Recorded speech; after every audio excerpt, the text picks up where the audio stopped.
Talk station. Why did that happen in Fayetteville, Arkansas? Dixon Street. It'll get you. Streaming live from HitThatLine.com. You want answers. I want the truth. You can't handle the truth. This is Halftime. Man, that ball got out of here in a hurry. With Phil Elson. You do a fantastic job on the radio. There's no one else in this league I'd rather listen to, so keep up the good work. And Ty Richardson. Guys do a good job, and I listen to you guys. 2 more quarters, and after that, most of you will never play this game again. D-Mac, hold on, Matt Ryan. D-Mac not looking back. Touchdown. How about that Heisman, Mark Jones? How do you like wide it? Open again. All right, hold on. It's almost halftime. Good afternoon. Welcome into Halftime. Phil Elson, Ty Richardson, ESPN Arkansas, hitthatline.com. So what are we thinking? What can you make of this Arkansas football team? It is awfully difficult to figure them out right now. Do they play to the level of competition? That's my first question today. Is this a team that I think they have? They've played to their level of competition over the first 5 weeks of the season, in which Arkansas is 2-3. Been tight games nearly every single time you've been out there, especially getting into the fourth quarter. And this time against a ranked Texas A&M team, it seems to be the same old story. Arkansas plays well enough to make it a tight game, make you think they got the shot to win. But in the end, it's the same old heartbreak against a program that historically Arkansas had dominated, but now it's 8 straight losses to the Texas A&M Aggies. 31-27, the final score. Arkansas did have the lead going into the early portion of the fourth quarter, couldn't hold it, and eventually a final drive falls short at the 18-yard line. So, oh goodness, it's one of those phrases that you hate to hear, and I even saw it in the Democrat Gazette last night.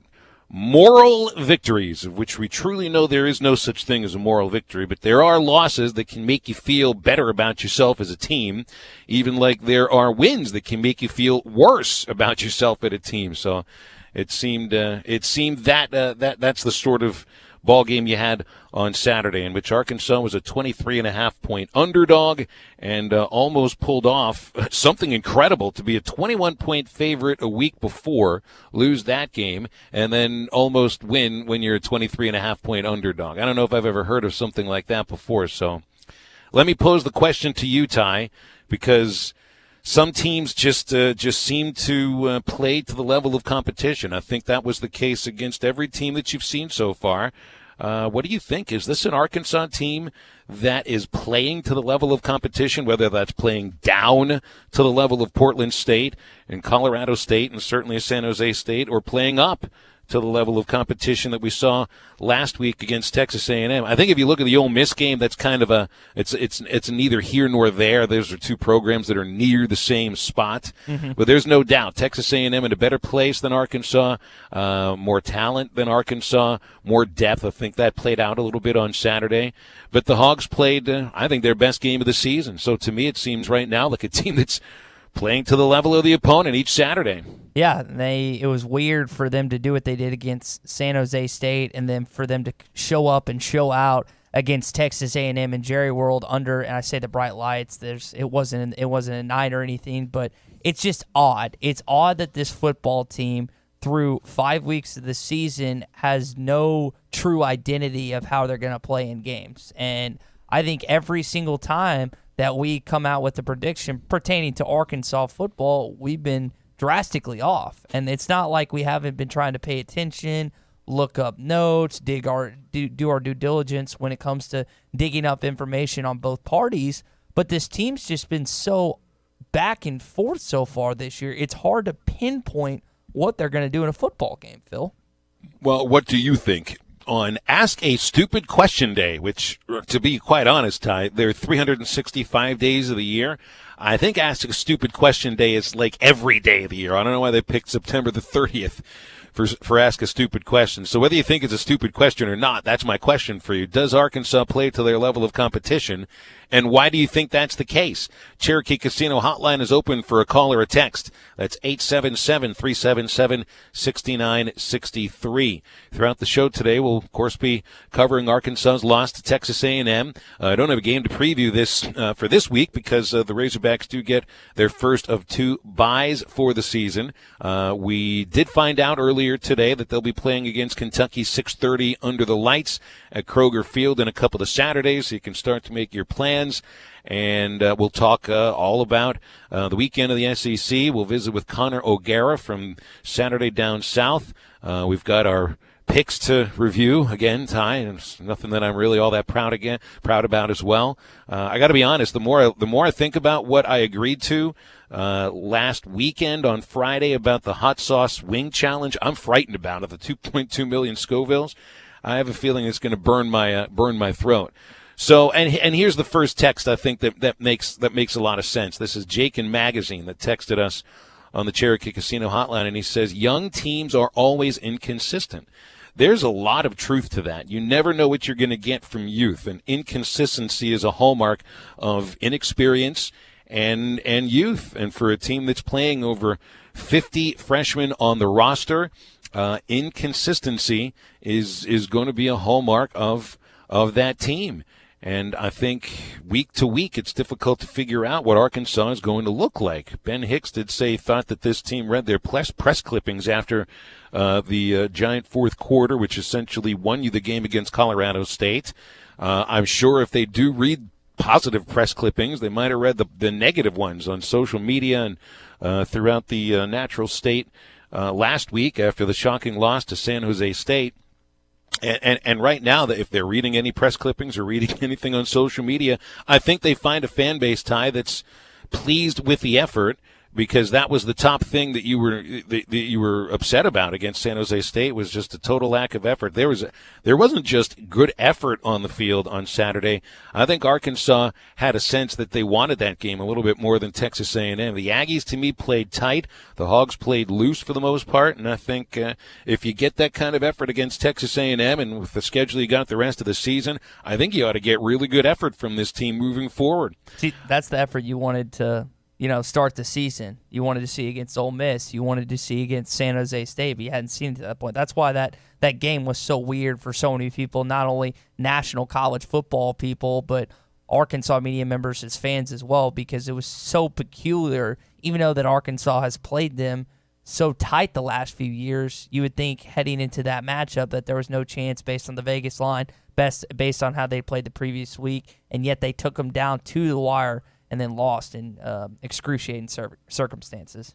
Well, let's go to the Cherokee Casino Hotline. Got a couple of calls on hold right now, and after Arkansas plays a good game in a 31-27 loss, a moral victory perhaps. I never truly believe in moral victories, but again, some losses do make you feel better about yourself than others based upon effort, and I think that's how Arkansas is looking at last Saturday's game against the Aggies. First man up is Eddie in Clarksville. Eddie, last week I know you had trouble ringing the bell. You didn't have that joy in your voice. I wonder how you sound today. How you doing? Well, sir, I tell you, last week, after leaving San Jose State, I mean, to me, Hall of Fame for 47 years, that was the most disappointing performance, the most disappointing coaching performance that I ever witnessed. And I left feeling hopeless. But I tell you what, I did say this about the team. I challenge this team about the moment and prepare for the moment.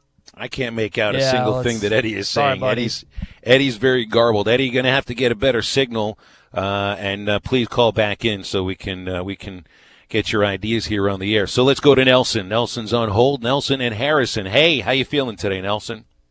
Hey, man, I'm feeling good, but I felt good before the A&M game. I told everybody that I talked to it would be a 3-point game. I actually thought it was going to be 24-21, and I've put that on post. I've told everybody that. They laughed, of course. They're like, oh, yeah, whatever. But, man, those kids were embarrassed. They're hurt. That's what people don't see is those kids are hurting. They want to win. That coaching staff wants to win. Every one of those kids in their press conference and everything. They're like, we want to win. This does hurt and stuff like that. So, but my thing I called in about was, you said crazy question day or whatever. My crazy question is, how did they call that false start?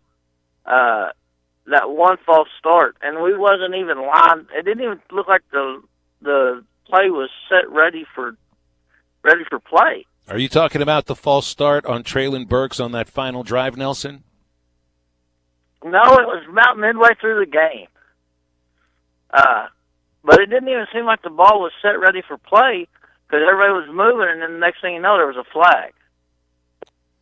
Are you racking your brain trying to figure out which false start he's referring to, Ty? Yeah, he's talking about a specific false start. I was thinking one on the final drive. I was also thinking the illegal shift where Ben Hicks looked like he snapped the ball early and then motioned to the sidelines. That was on me, but I don't know which one Nelson's referring to, Phil. To be honest, yeah. Well, this one here was early. I think it was before halftime because I watched it with my buddy, all the games and he's like, what happened? And I'm like, man, I don't even know. I didn't even think that the ball was set ready, was ready for play. And anyways, but no. Well, I'll tell you what, Nelson, I mean, there were definitely some instances where you felt like Arkansas, so to speak, shot themselves in the foot. And I think the false start on Traylon Burks on that final drive, and Nelson, we appreciate the call, man. Thanks for joining us on halftime today. That was a killer. Takes you puts you third and 18, and oh boy, how close you end up coming to Ben Hicks, about 4 yards short on that first down on a stupendous scramble away from pressure. But that false start was. If there's one play on that drive that really puts you in harm's way, it's the false start on Traylon Burks, who certainly had a couple of mistakes. Ended up being covered up on a play that cost him 30 to 35 yards, but did come back the very next play and took you into Texas A&M territory. And Arkansas might not have played the most tightest game, but honestly, I thought Texas A&M was the team that made more mistakes than Arkansas did. What were there, about 4 penalties in that fourth quarter offensively on Arkansas, and definitely that last one on Burks. Again, there was the illegal shift that I know O'Grady said he should have just not shifted at all because he said Hicks didn't put him in motion, so he started to go in motion and he put it on himself. But that's an instance of a play going awry before it ever even happened. But again, we appreciate that call. Justin in Ocala texted in saying it's not a moral victory, but definitely a progression that the young players can build off of. And he does make a good point here, and I think the Arkansas struggling at the line of scrimmage throughout the season at times, and really they played very well on both sides of the line of scrimmage. Offensive and defensive. I was pretty impressed with Arkansas's defensive line, each of the starters ended up with a sack in the ball game, and Arkansas finishes with 4 sacks and put some pressure on Kellen Mond. It was good to see. I think defensively the team took a step forward. And hopefully that's something that could continue. And make no bones about it, getting Jamario Bell back at defensive line, that proves to be huge. There's a more experienced player that helps out the depth on the defensive line, gets some rotations going in there, and I think that Justin makes a good point that yes, it's not a moral victory, but it's something they can build off of. And yes, the defensive line and the O-line played a lot better than the week before when they virtually took the game off.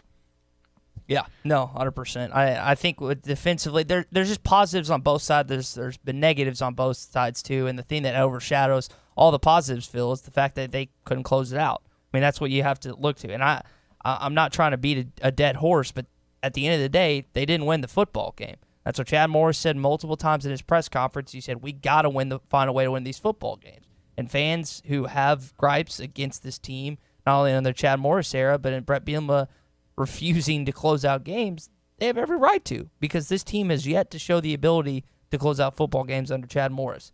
And I don't really count the Colorado State because that's at home against a non-conference opponent, a Mountain West opponent that you should have no business even being in the fourth quarter with. I'm talking about these competition games where the opponent is better than you, you have a chance to win, and you don't do it. They got to find a way to win these games, Phil. Yeah, and again, I just don't really know what to make of Arkansas football after the first month, and so really now you get 2 weeks to think about it, and we'll have a much better sense over the next few weeks when Arkansas has some tough games. Certainly going on the road at Kentucky. Kentucky's not a world beater. They got beaten by South Carolina. That's an opportunity to go on the road, and if you play as well as you did against the Aggies, I think Arkansas would have a shot to come away with a win. And potentially some people would agree with the tweet that athletic director Hunter Yurachek put out after the game about being proud of everyone associated with the team. And I found, if you truly love the Hogs, this is word for word from Hunter Yurachek, if you truly love the Hogs, you should be proud as well. And he agrees not the end result that the team wanted, not the result that they fought so hard for. You don't always get what you deserve in life. So, I don't know, that felt a little bit awkward, but I think he's trying to make the point that it's such a much better team that you played. That was the best team that Arkansas has played so far. And Arkansas, I think, gave the best effort that they possibly could have under the circumstances. And no, it's not a result you wanted. It is a result that I think a lot of people went into the game expecting, whether you thought it would be a close loss or a blowout loss. And again, I think Yurachek's trying to frame the loss in a certain way, and you can make sense why he would be doing that. But I just get the sense most fans right now, Ty, would think the way that we are, which I just don't know what to make of this football team right now. And so I think these next couple of weeks will be kind of difficult because we won't have any other games to worry about and no data points to necessarily go at. So you'll have a couple of weeks wondering what you got out there. We want to know what you think. What do you think about this Arkansas football team? Do they play to their level of competition? Are they trending in the right direction now? I mean, the weather vane swings awfully quickly from what felt like a program-ruining loss against San Jose State to a close loss against Texas A&M that makes you think that, hey, this team can get out there and compete against some of the better teams in the SEC. 877-377-6963 to get with us, and that is the Cherokee Casino hotline. We are brought to you by Breeden RV in Van Buren. Still got some time to save thousands during the big RV show. You can save that money on a huge selection of new and used RVs, ATVs, UTVs, boats, and motorcycles. There's a Deer Hunter special that's a 21-foot travel trailer starting at $999.5. And new fifth wheels up to 35% off. Best part about it, everything new comes with Breeden RV's exclusive free maintenance for life. That's Breeden RV in Van Buren. Start a new adventure by going to BreedenRVs.com. We'll come back, got your calls and your texts. Also some sound from Chad Morris as you're listening to Halftime on a Monday on ESPN Arkansas and HitThatLine.com. Missed a segment or interview? Check out the Halftime Pod at HitThatLine.com.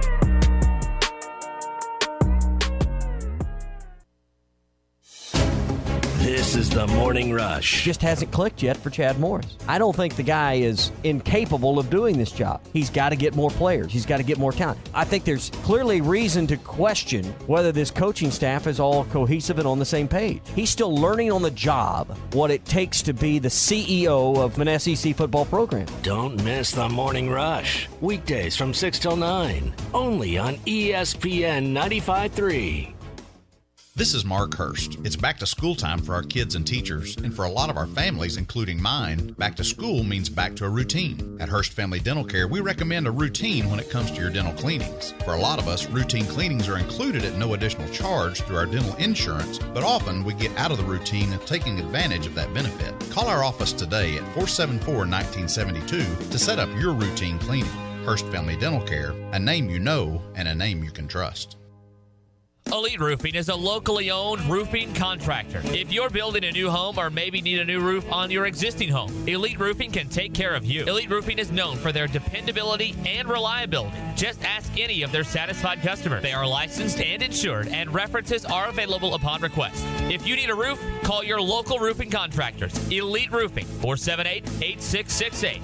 That's 478-8668. Elite Roofing, 478-8668. Littleton's Paintless Dent Repair is your one-stop shop for all repairs. Paintless Dent Repair, door dings, unsightly dents, and hail damage repair all repaired to like new conditions. With over 1 million repaired vehicles with satisfied customers, Michael Littleton is the expert in paintless repair.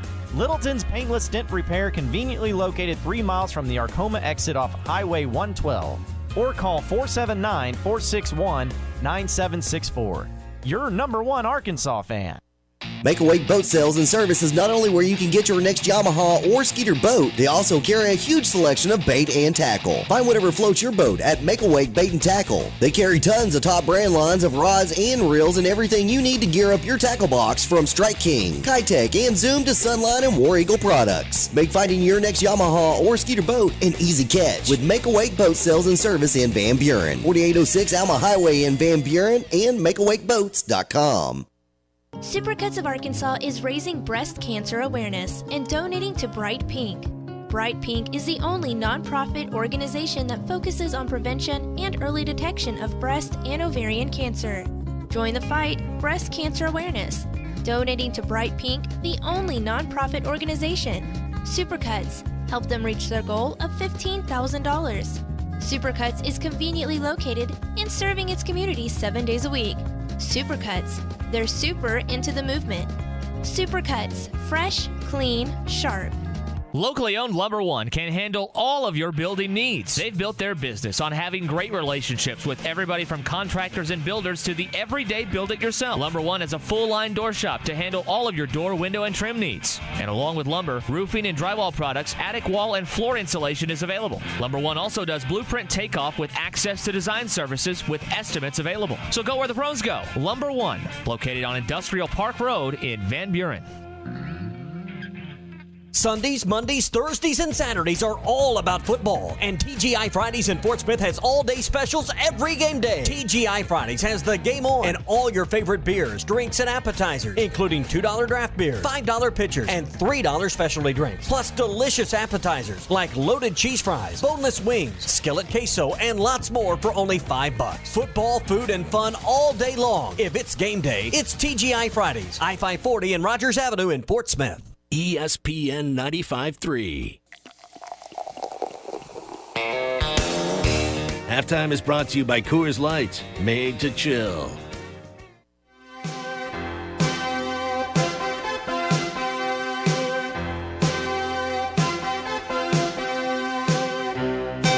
You're listening to Halftime with Phil Elson and Ty Richardson. Ball's on the ground. Hobbs are going to scoop and score. They pick it up at the 5. Scooter Harris. Touchdown, Arkansas. Ty Richardson always attaches a video to our pre-show tweet. If you don't follow us on Twitter, why don't you? I guess that would be one of the stupid questions on Ask a Stupid Question Day. And the video that he posts is of Tyson Morris getting mauled on the sideline in that fourth quarter drive. And the question that comes from one of our listeners, Will Carter, on Twitter is, and he mentions SEC officiating Twitter handle. How the heck is that not pass interference?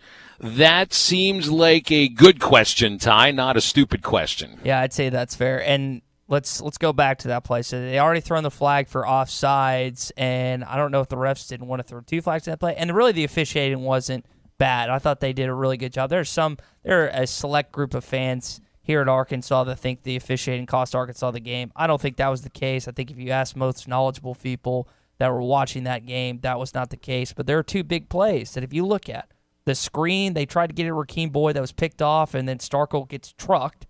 That was a pass interference. I don't remember what defensive lineman tackled Boyd, but he tackled Boyd, and they didn't call it. And the other one was that play, which I think they would go on to get a first down on that on that following play regardless, but it's still field position that cost you. So those are the 2 plays that stood out to me from officiating standpoint. But other than those 2, it was a pretty well officiated game. You know, the tackle on Boyd as the ball was in the air, I think that the officials just, it wasn't a matter of they blew the call. I don't think they saw it. It was pretty difficult to see on the initial play that even happened. On the replay, it was pretty easy. It was just, there was a lot of traffic there in the middle of the field where Starkle aimed the ball for. And I just get the sense that nobody saw it. I think it was pretty egregious pass interference on the Aggies defensive back that, just knocked Morris down to the ground without anybody anywhere near them within 15 or 20 yards. That was wide open in the field. You could see the official about, I think, 7 or 8 yards behind the play staring in on it, watching right there. That was the one thing he's watching, and he flat out missed it. That was, no doubt, a missed call. But I agree, and this is not a game you put on the referees. This is a game of just Texas A&M winning. And what's weird about the game, Phil, is Arkansas dominated most of the statistics. Like, if you just hung the stats side by side on a TV screen, computer screen, gave it to someone who didn't watch the game, and you didn't put the score and you didn't put the label for each team, based on the statistics, you would think Arkansas would win. But how many times can you say that in this series the past couple of years, where Arkansas not necessarily is dominated, but won the stats battle? But it matters. The only thing that matters in this football game and football games in general is the final outcome of the score. And Arkansas once again failed to win that category. You know, the one thing that stands out of the box score, and I'll mention this, then go to our lines, is the one stat is red zone efficiency, where Arkansas does outgain Texas A&M, had more yards per play, fewer turnovers, fewer sacks against their quarterback. It was a matter of being able to score when you had the opportunity, in which Texas A&M scores touchdowns on 3 of 4 drives that got within the 20. Arkansas scores a touchdown on 2 of 4 drives. You want a stat when you got for within that? the 20. Well, if you want a stat for that, Phil, this is a good stat from Hutch. Arkansas right now is 65% in the season red zone success. That's 124th tied in the country. And if you want to look at their touchdown percentage in the red zone, it's 44%, which is 117th in the country. And I think 2 games ago we talked about their tremendous success against Colorado State in the red zone, and then they had their stuff last week against San Jose State, and then their misses against Texas A&M, the key one being the pick that Starkle threw and then ultimately got himself injured when he tried to make the tackle. And we'll get into what he said about that later, and I'm not getting on the kid for trying to make a tackle after he made a mistake, but yeah, that's a huge part of the game, and Arkansas needed every point it could get, and you can't give up points like that in the red zone, Phil. First man up right now on our Cherokee Casino hotline for this segment, Clifton in Fort Smith. Good afternoon, Clifton. What's up? Oh, hey, guys. How are you? We're good. How are you doing today? I'm doing all right. Hey, I could have swore on that second missed field goal after the timeout that I saw the ball kind of change trajectory, and I only bring this up because I was at dinner Sunday somewhere, and he was on a top 3 of ESPN. I couldn't hear the audio to it, but they were showing that missed field goal, the fact that he missed 2 in a row. So maybe to take a little pressure off that guy. But I could have swore on that second kick, as it took off, I could just see the trajectory of it change, like it had maybe been partially blocked. So I didn't know if you guys had seen that, or I don't know. Oh, Clifton, when you called during the break, I watched the highlight again. It's kind of hard when you're watching on your phone. If you watch it, it still goes, he misses it the second one wide right. Obviously, you have the timeout before, and he misses the first one.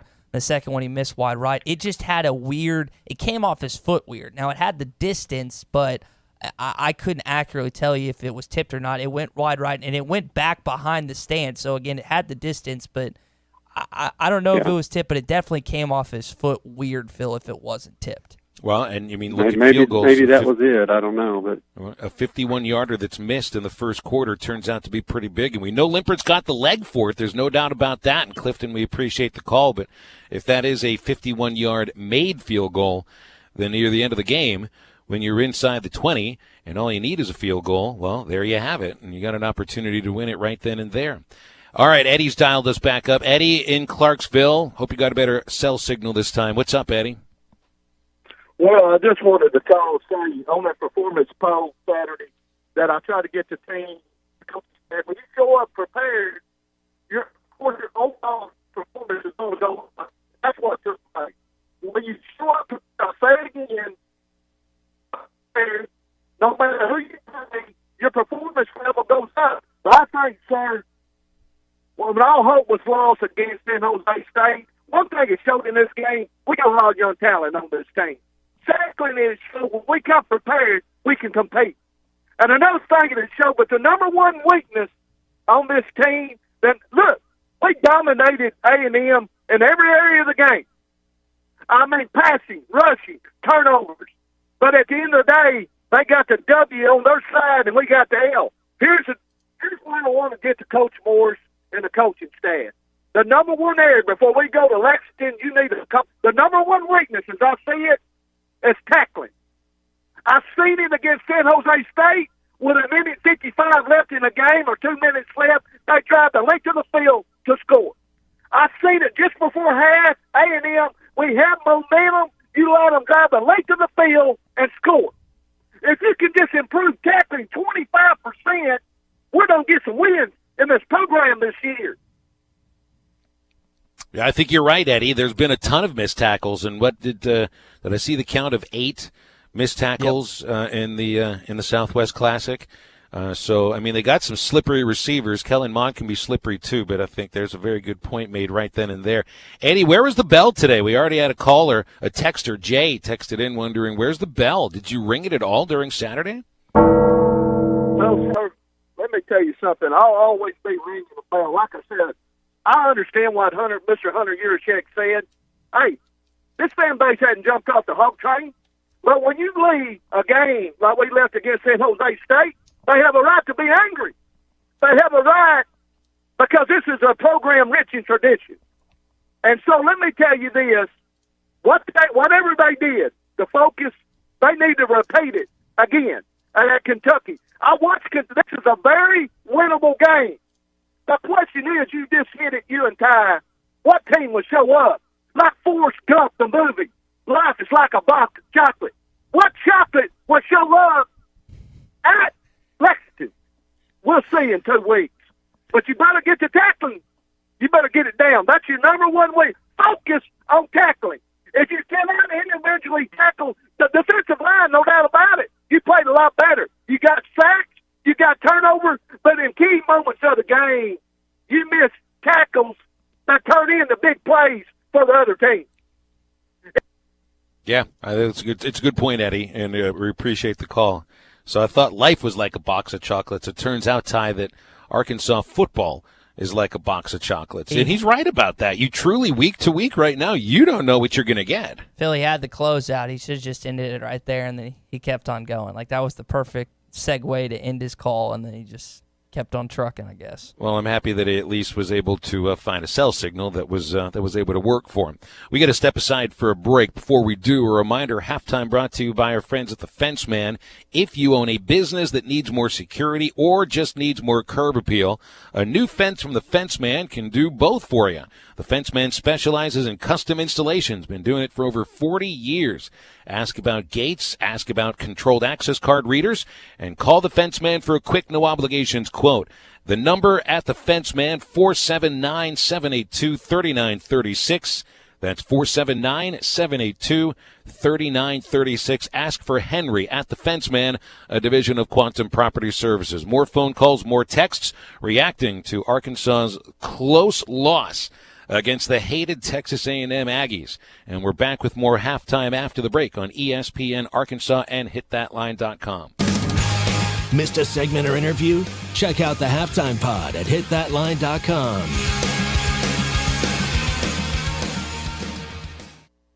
We've invented a new messaging system using the crisp sounds of Bud Light. Crisp Code, Football Edition. This is how you say, game tonight. Bring Bud Light. Fantasy fees are due. That's it for today. Brewed with no corn syrup. Bud Light, crisp. Enjoy responsibly. Bud Light Beer, Anheuser-Busch, St. Louis, Missouri. Did someone say, I'm hungry? Visit 906 Cocktail and Cigar Lounge on the Avenue. Try the new panini sandwiches, like the Chicken Pyro or the Cubana, or the signature 906 wings. Jumbo wings roasted with honey bacon jam. Want some spice? Try the black and blue wings. Experience their salads, flatbreads, coffees and desserts, top shelf wines and liquors, premium beers, world-class cigars, all in an atmosphere that feels less like a lounge and more like a destination. Sample, indulge, escape. 906 Cocktail and Cigar Lounge. Treat your appetite on the Avenue. Hi, I'm Kelly Smith, owner of Dixie Digital Imaging, the Xerox authorized agency and dealer in the River Valley. The 29 new models of Xerox business printers and copiers represent a quantum leap forward in office technology. They are designed for the way we work today, safely and securely. They're powered by Xerox Connect Key technology. They're innovative and affordable with both black and white and color devices available. For more information, give Dixie Digital a call at 783-6600 or visit us at dixiedigital.com. Dixie Digital Imaging, bringing Xerox document innovations to the River Valley. At Chambers Bank, our Arkansas roots grow deep, and you can trust us as your partner for every banking need. From a simple checking account to your first home loan, whatever you need, big or small, we are here for you. With 18 convenient branches throughout the state and a full suite of online banking options, we will always be available when you need us. Family owned in Arkansas since 1930, Chambers is your full-service community bank. Bank with trust at Chambers Bank. Member FDIC, Equal Housing Lender, NMLS 631520.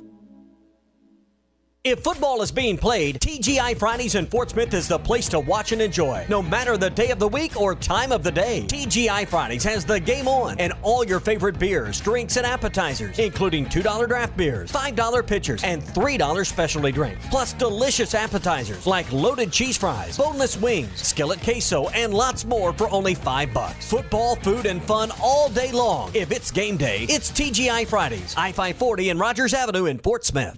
The weather is hot and the deals are hotter at Hertz Car Sales. Hertz offers a wide selection of high-quality cars, SUVs, or trucks, and amazing customer service where you can buy direct and save on every car. With inventory arriving daily, why not make the short drive to 2810 Midland Boulevard or give them a call at 783-1722. You can also check them out on the web at buyfromhertz.com. Proud to serve Fort Smith and the River Valley. Stop by Hertz Car Sales today. You'll be glad you did.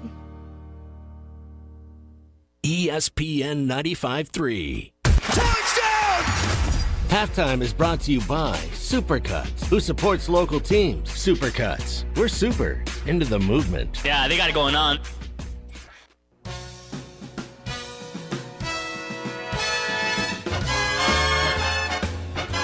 You're listening to Halftime with Phil Elson and Ty Richardson. Hicks going to throw off play action. Back shoulder, end zone. Touchdown, Arkansas! Mike Woods, 13 yards, and Arkansas grabs the lead. So, Phil, when I first heard that highlight, you obviously can hear the clapping. Is that Quinn, or is that someone else, you think? Take your pick of whoever's in the booth at that point. I'm going to guarantee you Rick Schaefer, who's spotting for Chuck during the broadcast, is not clapping. It could be Quinn Grovey, perhaps.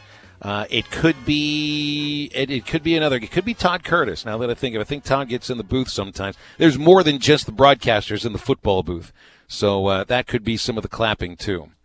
My guess is it's Todd Curtis. That's it. And you should text him. Heard your clap on the highlight, man. And he may blame it on somebody else. He might. You heard that reception, one of 4 catches from Mike Woods, caught the only touchdown pass in the game. That was one of the more impressive throws of the year, how about from any Arkansas quarterback. And Ben Hicks, finishing 15 of 27 for 188 yards. I'll tell you what, that's the Ben Hicks that I think Chad Morris and Joe Craddock expected to see when they started the season against Portland State. He made some crisp throws. There even some more zip on the throw than I think we expect. He was right. He was on target much more often than he was off target, and it seemed that the offense was in a nice rhythm with Ben Hicks. So, and we were wondering if he'd ever get on the field again without an injury. Of course, it did take the Nick Starkel injury with the left arm going numb practically to get Hicks on the field. But with the way that Hicks relieved, and really the way I think Starkel was playing up until that interception, you feel pretty good about where Arkansas stands with the quarterbacks right now. And, of course, after the game, Chad Morris essentially saying that Nick Starkel's not getting Wally pipped.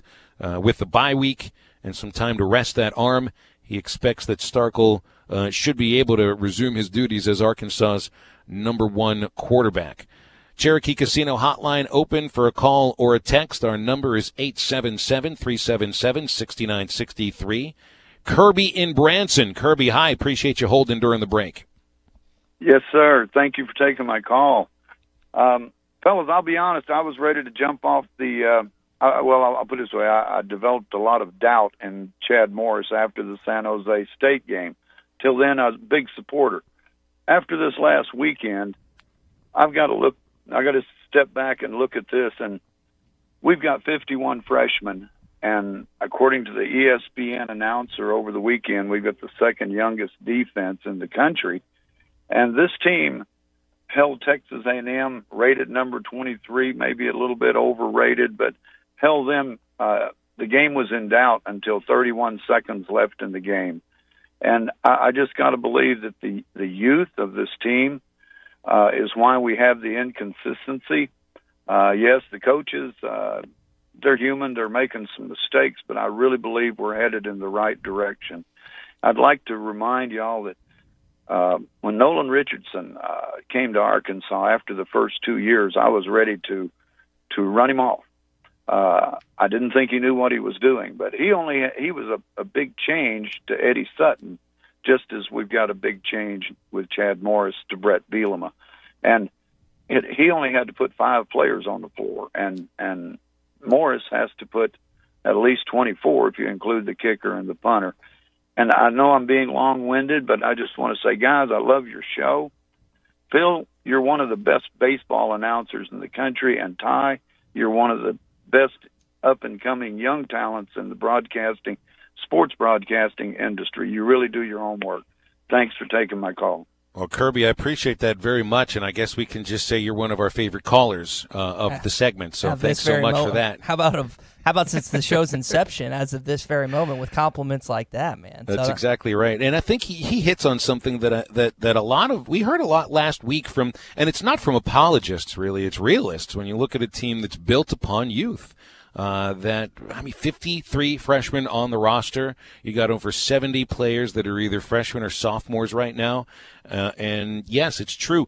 The only problem was the effort, and maybe effort from week to week can change based upon the experience or lack thereof. But I mean, I've never thought that you need to have experience, that you've got to be an older player to give your best effort every time out there.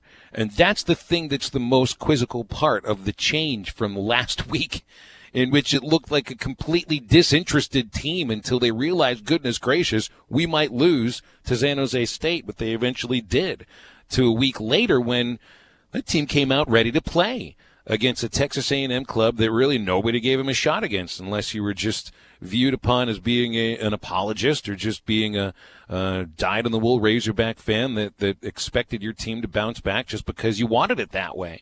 So, hey, I think it'll be really interesting to see after the bye week, to see how they respond on the road against Kentucky. Phil, I think the best part of Kirby's call outside of the compliments was the fact that he said he was frustrated with what happened with San Jose State. And up to that point, it was Chad Morris, and then kind of not necessarily hop back on the bandwagon this week, but sees a little more hope. I think every fan listening right now and that aren't listening to the program, which I don't know why they are because you got nothing else to do between 12 and 2, is the fact that it's okay to be mad at Chad Morris and the coaching staff and the players after what happened in San Jose State. There's no excuse for that to happen in year 2. Year 1, there's a little leeway. There's not a lot, but there's no excuse for year 2. Like, I had no problem with anyone who was angry after that game. Now, going to the point of Chad Morris needs to be fired on the spot, didn't necessarily agree with that, where you go from point A to point B, but that's okay. And I think this game showed signs of hope. Now, it wasn't to the point that they ultimately won the football game, but at least they showed up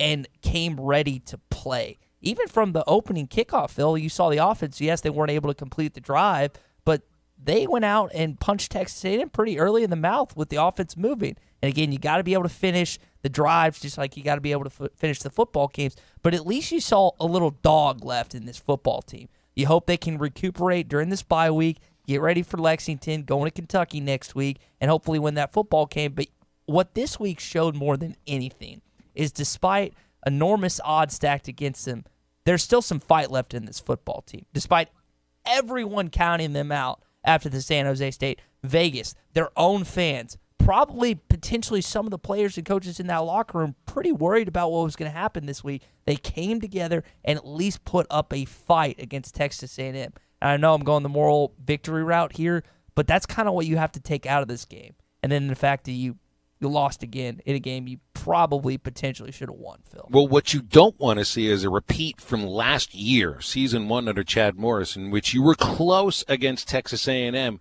on pretty much the exact same day of the year, a game that you had opportunities to win, but mistakes cost you in the end. And you still never got that victory in the SEC. The week after the A&M loss last season, Arkansas gets blown out by Alabama 65-31, but everybody got all excited that you scored over 30 points against the Alabama defense. Then you end up choking in the fourth quarter against Ole Miss, and 3 weeks later the bottom drops out. It can't just be close. We're this close. That sounds like Brett Bielema all over again. Mm-hmm. This now has to be a team that, just as Chad Morris said on Saturday after the game, and it's a simplistic way to say it, but it's also true. You got to find a way to win. You got to find a way for how often is it where one or two plays in a football game make the difference?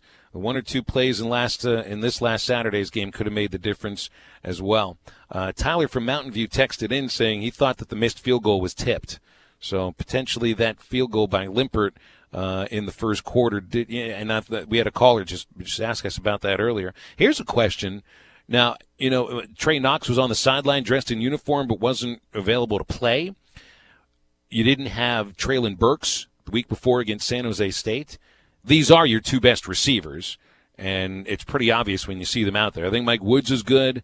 Tyson Moore is showing some signs. It's good to see Coylin Jackson healthy and out there getting an opportunity to play. But when it comes to receivers, it's Traylon Burks and it's Trey Knox. How much would having Trey Knox have helped? And again, maybe it's a perfect world we're trying to explain here, because in football, there are going to be injuries. How often are you going to get your best players on the field at the same time? But for Arkansas, a team that's not blessed with depth yet, and they're working on it, having Knox out there would have been pretty huge, because Burks and Knox on the field at the same time, plus a Cheyenne O'Grady who came to ball on Saturday. It's tough to find a team that can guard all of them at the same time. I think Mark Jones and Dusty Dvorak, I think is how you pronounce his last name, they reiterated on the broadcast how it takes more than one man to bring down Cheyenne O'Grady. I mean, that guy is a wrecking ball when he catches the football. And I know that Ben Hicks and Chad Morris and Joe Craddock have an enormous amount of respect for him and trust, because they designed that final play for him. And we can get into that either later in the program or later on, Phil, but he almost still caught that after it was tipped, and it was double coverage. And if you watch the play, he initially beats the two Texas A&M guys that are trying to cover him, but the ball's a little underthrown based on the fact that Ben Hicks has pressure, and he's getting hit as the ball is released. But they have some guys, it's just, again, as you mentioned, the depth is not there. So when you lose a guy like Trey Knox, who you count on immensely, it's not like Alabama where there's Ruggs, Judy, Smith, and other studs all over the football field where it's a plug and play. It's a go and go. They don't have that in Arkansas yet. You want eventually to get to that point. It's just not the case right now. I thought at the end of the second quarter that 75-yard, 11-play drive that put Texas A&M in the lead going into halftime, you can't let that happen. A minute 47 to go 75 yards just after Arkansas had taken the 17-14 lead. And also the play that gave Texas A&M the lead for good, Courtney Davis's run. I'm sorry, that wasn't the play I'm talking about. I'm talking about where Texas A&M retook the lead, where he's got this. He beats 4 or 5 defenders right in the middle of the field by changing directions. There were a couple of missed tackles there, but also some pretty bad angles.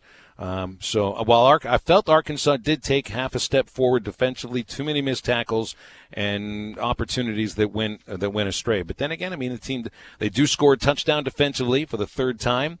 The scoop and score by Scooter Harris came at the perfect time, just one play after Starkel's interception. Arkansas also gets into the backfield, 8 tackles for a loss. Jamario Bell showed up with a couple of sacks. All of the defensive linemen had a tackle for loss or a sack, and Arkansas was able to get some pressure on Kellen Mond. I'll say, although Kellen Mond did have a couple of good drives that he engineered, he did miss some wide open throws. And I think maybe some of that has to do with Arkansas's defense, but also Kellen Mond, he is not what he said he was SEC Media Days, he is not the best quarterback in the SEC, and in fact, he's kind of in the middle of the pack. And we'll close down with this thought, Phil. The fact that on the 3 passes of 20 yards or more that Kellen Mond attempted in that football game, 0 for 3 with 1 interception. That's pretty wild. This was the team that gave up so many big plays last year and didn't get any big plays. I mean, at least that's another sign. And again, the defense didn't play spectacular by any means, but they played, and I feel like you've said this about this defense a couple times during Chad Morris's tenure, they played good enough to help you win the game. It's the offense that unfortunately came up short at the very end when they had the chance to seal the deal. Rex from Hector texts in asking, if moral victories don't exist, why do we keep bringing them up? Well, because there haven't been any wins. And I don't think this is a moral victory. I don't think there is such a thing. I think there are losses that make you feel better than some others do, and there are wins that make you feel worse than other victories can make you feel. I think that this loss goes in the category of at least thinking, well, we played better than we did last week, and ended up with a loss anyway. So, yeah, there are no moral wins. They're just, you're going to feel a certain way depending on how a team played. And Arkansas definitely played a lot better this past Saturday. Might have played their best game of the year. All right, we'll come back after the break, wrap up the first hour of halftime, and let you know when Arkansas plays Kentucky in a couple of Saturdays here on ESPN Arkansas and hitthatline.com. Missed a segment or interview? Check out the Halftime Pod at hitthatline.com. End of summer savings on Sierras and Yukon XLs right now at Harry Robinson Buick GMC. Save up to $14,000 off on the 2019 GMC Sierra SLT, featuring the new body style and tons of features. Now $14,000 off. Need third row seating? The 2019 GMC Yukon XL has tons of room and all the features you demand. Right now, save up to $13,000 off. End of summer savings. Save up to $14,000 off at Harry Robinson Buick GMC. Exit 11 off of I-540 in Fort Smith.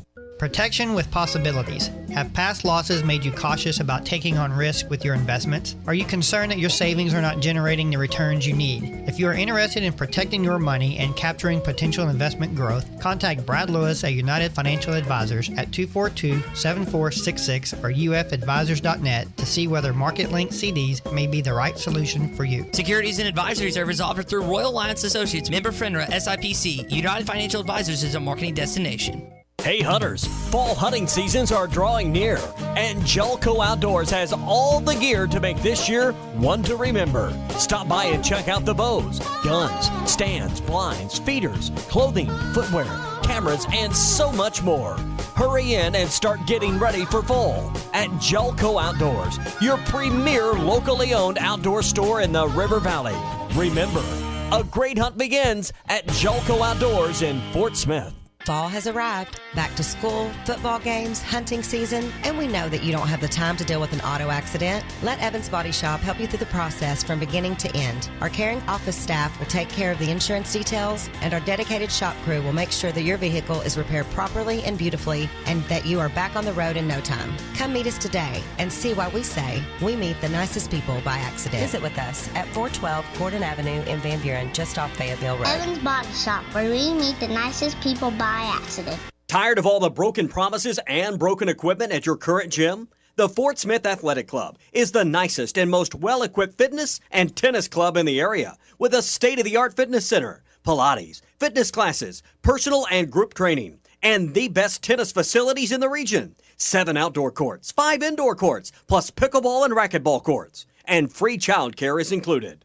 The Fort Smith Athletic Club. Call 452-4031 for membership information. I'm Lisa Hinton, owner of Champ Hinton Enterprises. For nearly 50 years, the Champ Hinton name has stood for one thing: selling quality cars in a different way. Taking the mumbo jumbo out of the process and making customers happy. All these years and tens of thousands of cars later, we're still here, doing business the way Champ Hinton taught us. Selling to generations of families who've become part of our family. Champ Hinton Enterprises, the area's premier used car dealer. Take the Arcoma exit off I-540 or go online at champhinton.com. Your fence is more than a decoration. It's a reflection of its owner. Choosing a fence company should be done with integrity and quality in mind. The Fence Man has been providing fencing and security solutions for over 40 years. An in-house custom iron and gate department, plus an access control department. The Fence Man offers services other companies aren't equipped to do. The Fence Man, fencing and security solutions to protect what matters most. 479-782-3936 or online at thefencemancompany.com, a division of Quantum Property Services.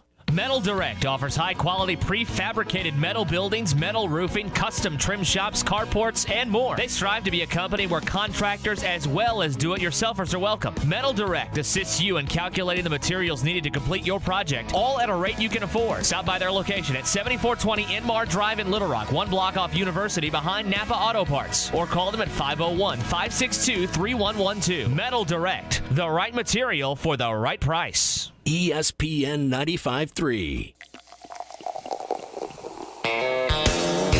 Halftime is brought to you by Coors Light, made to chill.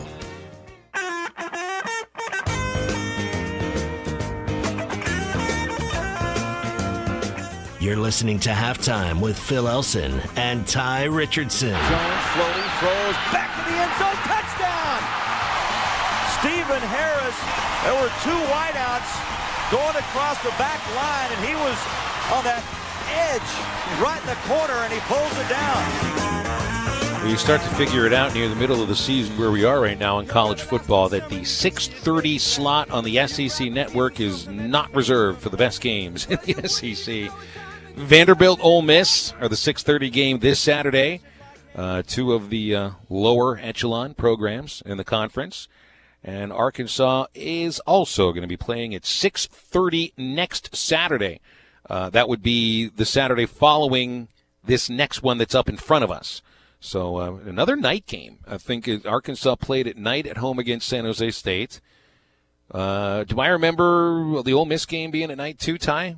Am I forgetting? I thought that was 6:30 too. Yeah, More games under the lights than not for Arkansas over the first 6 games of the season. And I think there's going to be a lot of attention paid to this football game based on the fact it is Jared Lorenzen Day that night and that whole day for that matter, the former Kentucky quarterback who passed away recently. So there should be a lot of attention, and I would assume that the SEC Network crew is going to have something big paved up for that game, Phil. Plus, both teams, 2-3 overall, both schools winless in the SEC to this point. So next Saturday, lock it in. We'll have it right here on ESPN Arkansas and hitthatline.com. Stay tuned. Second hour halftime coming after the break. We'll be right back with you. The last big RV show of the year is going on right now at Breeden RV in Van Buren. This is your last chance to save thousands on a huge selection of new and used RVs, ATVs, UTVs, boats, and motorcycles. We're having cookouts, parts and service specials, door prizes, henways, plus deer hunter specials like a new 21-foot travel trailer starting at $99.95 and new fifth wheels up to 35% off. Everything new comes with Breeden RV's exclusive free maintenance for life. So stop by Breeden RV in Van Buren and start your new adventure today. Cookouts and door prizes on the 20th and 21st. See dealer for details. Some people will never reach the top. Some will never even try. But anyone with a gall to push their limits knows the reward. Here's an offer that goes further. Get a Yeti Hopper Flip Egg Cooler, a nearly $200 value with the purchase of 4 new BF Goodrich mud terrain or all-terrain tires. Get where you need to be with Southern Tire Mart, just off I-540 at exit 14 in Fort Smith. See bfgoodrichtires.com/promo for complete details. Offer expires 10/8/2019. Void where prohibited. Hi, this is Lindsay White with White Office Machines. For over 90 years, my family's been serving the greater Fort Smith region with the image industry's newest technologies, as well as providing superior customer service through long-term business relationships. As the area's only authorized Kyocera document solutions dealer, White Office Machines provides the best value with high-speed copiers and the latest multifunction printers. Stop by our office in downtown Fort Smith or in Russellville. Follow us on Facebook or go to whiteoffice.com. White Office Machines since 1929. Right now, I'm holding a perfectly ice-cold Coors Light. You know how I know it's the perfect temperature? Because the mountain on the can is blue. And also, it's really cold. Every Coors Light is cold filtered, cold lagered, and cold packaged. Notice how many times I said cold? 3 times. It's that cold. So make sure the mountain on your can of Coors Light is blue, because that means it's ready to enjoy.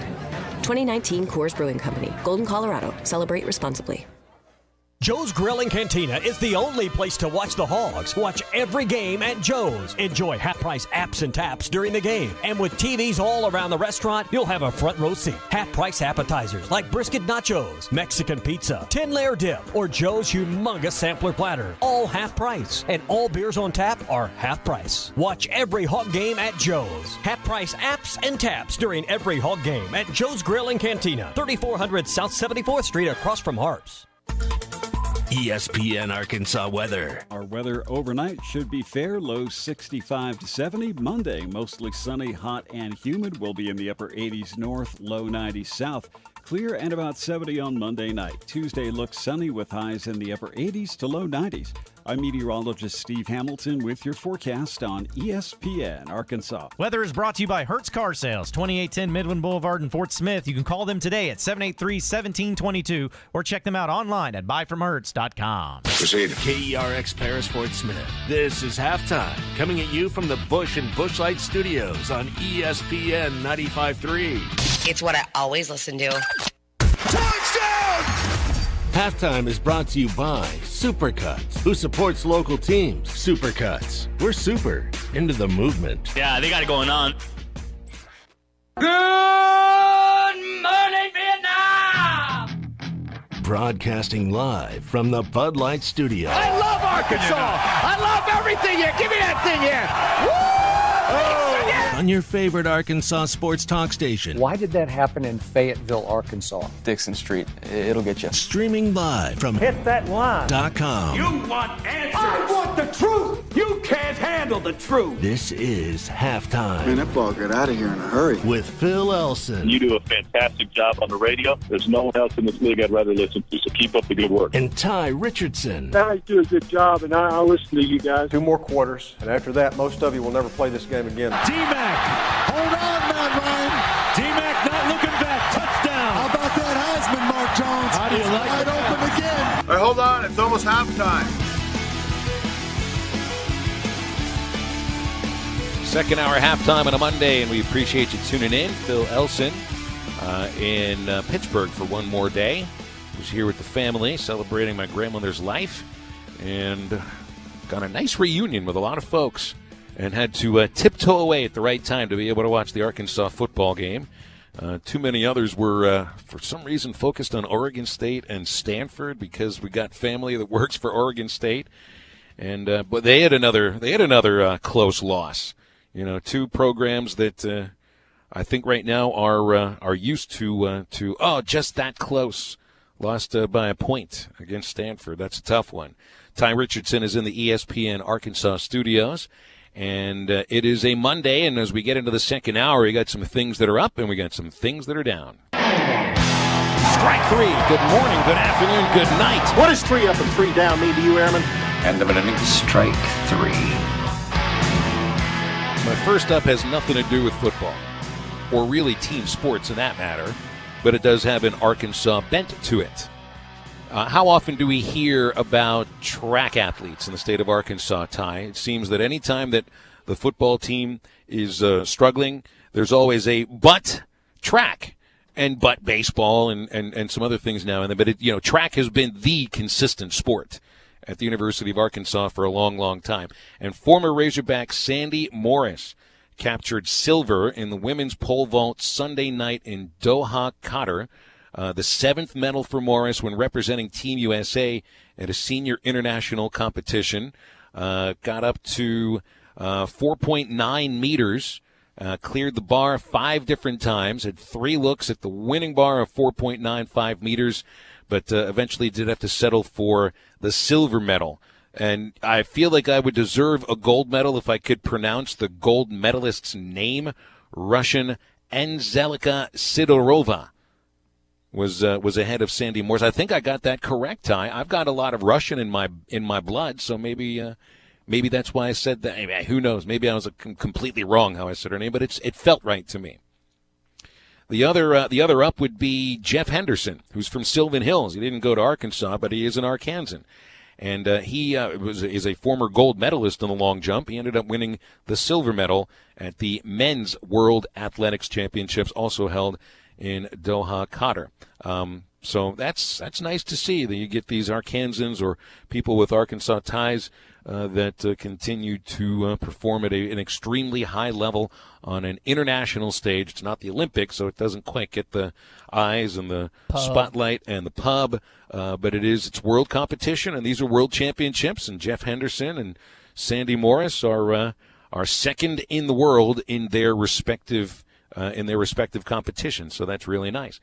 All right, my first down goes to something Ty and me were talking about during the first hour. And you stole it from me, Ty, but it's okay. I can get into it anyway. Arkansas struggles in the red zone offensively, worse than any other team in the SEC. And I think you do have to take the percentages sometimes with a grain of salt, because let's put it this way. There are 9 teams that have scored every single time they've made it inside the 20-yard line. So they're all tied for the best percentage in the country. And one of those teams is UConn. UConn is 1-3, so red zone to them doesn't mean very much, red zone percentage, because they just don't get there very much. That's the same with UTEP, that has been inside the red zone 12 times and has scored 12 times inside the red zone, but they've only scored 6 touchdowns. That's the same deal with UConn. They've scored 4 touchdowns inside the red zone, and they've been able to make themselves some field goals instead. So, again, the percentages you got to take with a grain of salt. But for Arkansas, the percentage does mean something, because they've been inside the red zone 20 times this year and have been able to score on just 13 of those drives. 9 touchdowns and 4 field goals. And it really hurt them against Texas A&M. You had Starkel's interception inside the 20. You eventually got the ball back immediately and scored anyway on a defensive scoop and score by Scooter Harris, so who knows if that really hurt you all that much. But then getting inside the 20 on the final drive of the game and with the inability to punch it in, that hurt Arkansas. And, I mean, that statistic really stands out in a game that you lose by 4. Arkansas was 2 of 4 inside the red zone, and Texas A&M was 3 of 4. So Arkansas's percentage on the season inside the red zone is 65%.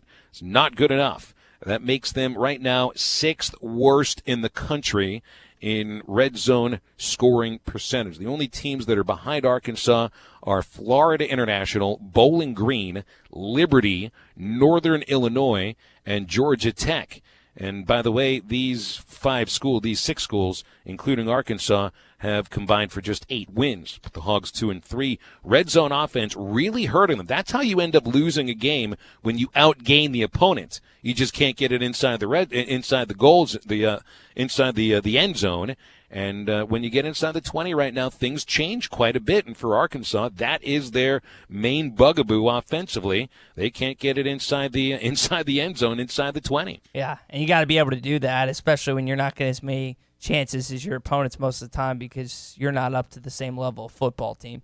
Phil, my first up from the weekend, did you see Nick Starkel's comment to the guy questioning why he tried to tackle the defensive player who was running the other direction? Was this something that was published? Is this something that he actually said during an interview, or was it something he mouthed? So he put out an Instagram post talking about that, in Jesus' name I play, amen. It was just a picture of him. He said, thanks for all the prayers and support. Bounce back coming soon. And someone asked him, Aiden Frieshenhan, he's like, why'd you try and tackle him, fam? And because he said, because mama ain't raised no, you know what follows that. And I thought that was great, just reading that. So Mama didn't raise no punk. Mama didn't raise no B. What was it? I mean, the B? Yeah, the B. I don't think I've said B on the radio. I'm going to keep it that way, because I think that's kind of what you can say it, but I'm not going to. Plus, I don't want to waste my one cuss word for the week on a Monday. So I do question a little bit Starkel's tackling technique.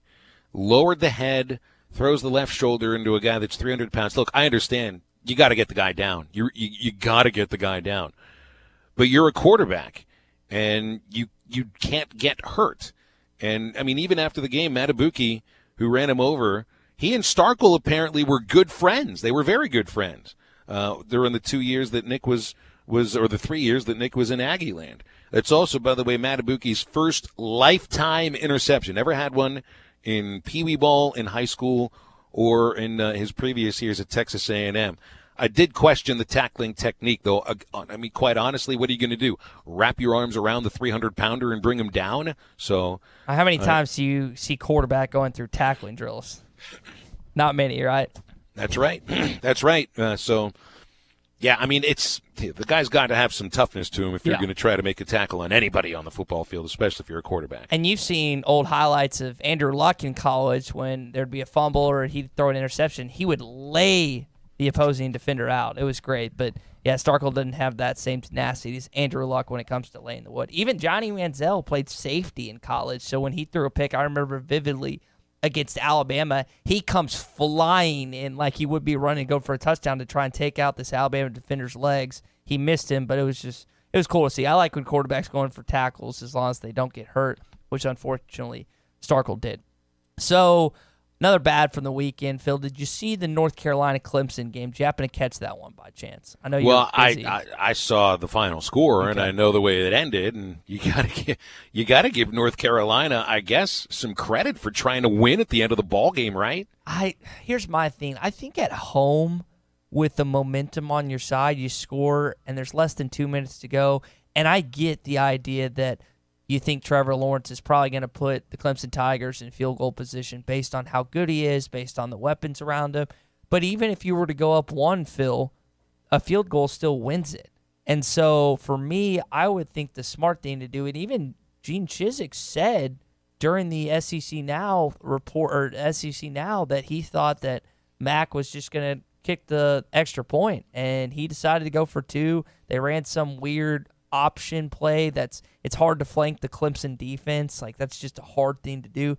Didn't like the call, and I didn't like the choice to go for two. I thought you kick the field goal, you hope your defense can stand up to Trevor Lawrence after they've done all game long, and then you hope the game goes to OT, because in OT, anything can happen at home. Now, if you're on the road, I like the call, but not on the road, Phil. Wasn't a fan. Not to mention, they almost got the onside kick, too. They overran it. For those that didn't watch it, it was a perfect onside kick for their kicker. They overran it. Clemson won the football game, and they're still number one. Actually, they're not number one anymore. They got moved back. Bama got moved up to number one, Phil. Yeah, I mean, and now we still have the thought of the ACC being Clemson, and then everybody else is a couple of steps down. But North Carolina lost to Appalachian State last week, and almost ends up with a win over Clemson. That's a team you just can't figure out either, right? North Carolina wins over South Carolina, Miami, a loss to App State, a 1-point loss against Clemson. Pretty surprising the way Mac Brown has them playing at times. All right, my second up, the Major League home run rookie record was broken over the weekend by New York Mets first baseman Pete Alonso. The Polar Bear hit his 53rd home run, and that breaks the tie. His 53rd home run breaks the tie with New York Yankees slugger Aaron Judge. First rookie to ever hit 53 home runs, and he does lead the majors in homers right now, and in fact wins the home run crown with 53. The season ended yesterday, so I should have remembered that. Jorge Soler wins the American League home run crown with 46, one ahead of Mike Trout. The only reason that he won the home run crown is because Trout's been out for the last 2 weeks and had surgery on his foot. So for Alonso, I mean, Judge looks like a guy that's going to be able to stick around forever. That home run rookie record stood from 1987 through 2 years ago. Mark McGwire hit 49 home runs in 1987, and now you get Judge and Alonso both breaking the 50 home run barrier a couple of years after each other. So, unless the baseball goes back to the way it was constructed before and it's not quite as tight, these records are going to continue to fall. Although maybe, there have been more home runs hit this year, I think, than any other season. And I need to take a look back here, because how many teams came close to breaking franchise records in home runs? I mean, I'm looking at the stats here. The New York Yankees hit 306 home runs. The Minnesota Twins hit 307. The fewest homers hit this year by any team was 146 by the Miami Marlins. Folks, there were years where 146 would have led the majors in home runs.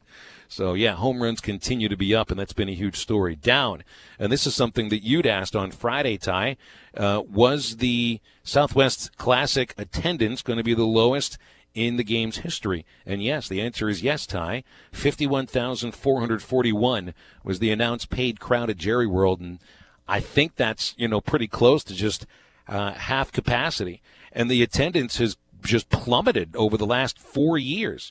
When the Southwest Classic first came around, you had crowds of over 70,000.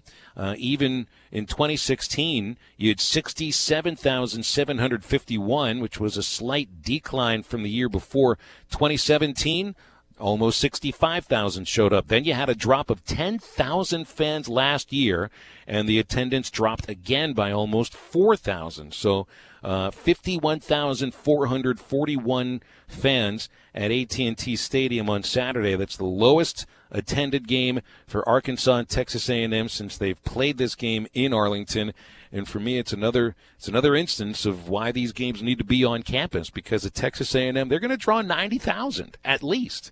And at Arkansas, I would assume you'd get more than 51,000, but these days I'm really not quite sure. I do hope that this game moves back to campuses once the contract is up, but the attendance of the Southwest Classic, tie for me, was down. Second up for me, Mike Leach had this to say about his team following a 38-13 loss to the Utah Utes. Well, we're very soft. We get a lot of good press. We like to read it a lot. We like to pat ourselves on the back. And if we get any resistance, we fold. And what's amazing about this is most of these guys were on the same team last year that was a tough team. Last year's team was a tough team for us.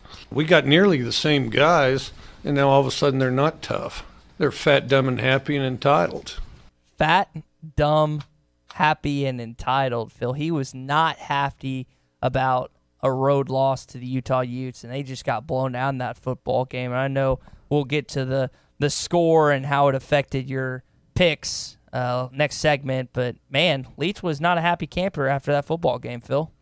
And who could blame him? Who could blame him? I do think that Mike Leach likes to read his own press clippings, and I think he likes to see reactions to things he says on Twitter, but there's got to be a little nugget of truth in what he's saying there. And that's not the way that a Mike Leach team should play, because usually those are not the highest recruited players in the country, and his whole system is about finding deficiencies in other teams and being able to exploit them. And sometimes it doesn't matter necessarily the talent level. It's not like he's got an untalented team, but compared to the rest of, when he was at Texas Tech, the Big 12, and when he's at Washington State, the Pac-12, the other teams have more talent than Washington State does. So they can't come out flat, just like I think Arkansas can never come out flat and expect to win against anybody. Exactly right. All right, my second down, we were talking about before we came on, Vontez Burfict. Goodness got gracious. Suspended for the entire season. If you were watching the Raiders-Colts game, Jack Doyle has his knee on the ground. He looks like he's going down. And typically in those situations, most defenders have the respect enough to just touch him when they're on the ground. That's part of it. Every once in a while you see a hit, but it won't be huge. Burfict goes head-on, bangs Doyle right in the face mask, and it was just a blatant, disrespectful hit. And it's not like this guy has had this, this guy has had this instance over and over and over again. And I guess Roger Goodell and his team of staff members just said enough is enough. He's been suspended the entire season. It doesn't get much better for the Raider fans from here on out, Phil. All right, I'll go to a third up here. I thought the Arkansas defensive line took a step forward. Getting Jamario Bell back from knee injury turns out to be huge. A couple of sacks for Bell. Arkansas's defensive line registers 4 sacks. T.J. Smith came up with one. McTelvin Agim did as well. Arkansas had a nice game from Mateo Soli, who had a tackle for a loss amongst his 3 tackles. And Gabe Richardson also 5 tackles with a forced fumble and 1 tackle for a loss. This defensive line is starting to, and keep in mind, this is the same defensive line that the week before could not generate any pass rush against San Jose State. They did generate a nice-looking pass rush against Texas A&M. There were also some, back to the blitzes, I think, that John Chavis was dialing up the first couple of weeks that we didn't really see very much against the Spartans. You saw that more against Texas A&M. But the Aggie running backs weren't able to really find much room, although they do run for 138 yards. Kellen Mond got most of that, and it wasn't on design runs. I thought Arkansas's defensive line did take a step forward, and that's where there's a ton of youth on the defensive line and the secondary as well, which definitely had their issues. That's not my third down, but defensively there were some really good signs, and I think on the D line you did take a noticeable step forward. Let's see, third down, my picks, Ty. It just continued. They got good last week for a minute, and then they just went right back down the tubes again. Part of it is because Mike Leach's kids were reading their press clippings, and the Cougs didn't hold up their end of the bargain against the Utes as they combined for 51. The over is 56. I took the over. That was my money ball, so I swung and missed on that. I, for some reason, picked Alabama to cover. I don't remember what the spread was. Was that 38.5 points, Ty? I think that's right. It's 38, 37, something like that. Yeah, they didn't get on that one. Cal lost Friday, and I had them beating Arizona State. They were also favored in that ball game, so they also lost their quarterback, and that's going to hurt Cal. And my only win was SMU covering a 7-point spread on the road against South Florida. I also, and I mentioned this in the first segment, Ty, I'm a little nervous about what I agreed to. Now that I trail 13-7, as you picked up 3 points, I only got 1 point over the weekend. I'm a little nervous about the idea of gobbling up 6 chicken wings that are coated with a barbecue sauce, it's not a barbecue sauce, it's a hot sauce. It's a torture sauce. It's got 2.2 million Scovilles. Do you remember what it's called? Yeah, it was Brett from Spyro, if you're listening. Reaper Squeezins. Reaper Squeezins. Reaper Squeezins. Okay. So, I don't want to back off of what I already agreed to with a hot sauce wing challenge, but I truly don't. Like, some of these sauces can scald your mouth and scald your lips and your tongue and your esophagus and burn your stomach up. And if I got a game to do the next day, it just doesn't work. I'm a little nervous that if I had a game to do 2 days after, it wouldn't work. And here's the other thing, Ty, that I don't know if it puts hair on your chest. I don't need any more of that. I need hair on the top of my head. Let's just be honest here. Maybe nobody wants to hear it, but these sort of wings, these sort of sauces can send you running and screaming to the nearest restroom at a moment's notice for a week after you eat it. And that's another thing that I can't do, because you can't get up in the middle of a play-by-play broadcast and use the restroom. It's impossible to do. So I'm not backing out on this. I truly am not, but I got to figure out a way to get through it, because another thing of, let's just be honest here, Ty, I'm going to lose. I don't think I have a chance in this anymore. All right, so my up for me, since we're going on the bets, Auburn won, so I won that. Nebraska got spanked, so I lost my money ball. My goodness, Ohio State looks good. They host Michigan State this weekend.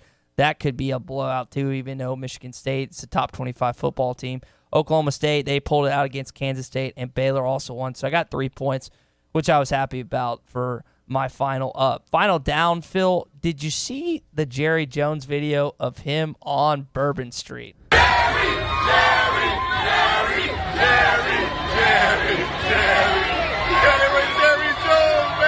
So I guess Jerry, after seeing his alma mater choke against Texas A&M again, watching in his own pristine box in AT&T Stadium, decided that he was going to keep on drinking the rest of the night and is out on Bourbon Street, having a good old dandy time. So I'm going to say my final down is Jerry Jones's day, because not only did he continue drinking that night, Sunday, his Dallas Cowboys lost. So that was tough as well. But at least they were chanting his name on Bourbon Street, which is something that neither you nor me will ever know what that's like. Exactly right. We're brought to you by Breeden RV and Power Sports in Van Buren. Still have a few moments to save thousands during the last big RV show of the year. Now you'll save those thousands on a huge selection of new and used RVs, ATVs, UTVs, boats, and motorcycles. And there you can ask about the 21-foot travel trailer starting at $999.5 or fifth wheels up to 35% off. Of course, everything new comes with Breeden RV's exclusive free maintenance for life. That's Breeden RV in Van Buren. You can go to BreedenRVs.com and start a new adventure today. More halftime coming up after the break. Give us your phone calls and your text on the Cherokee Casino hotline if you got an up or a down. 877-377-6963. We're here on ESPN Arkansas and hitthatline.com. Missed a segment or interview? Check out the Halftime Pod at hitthatline.com.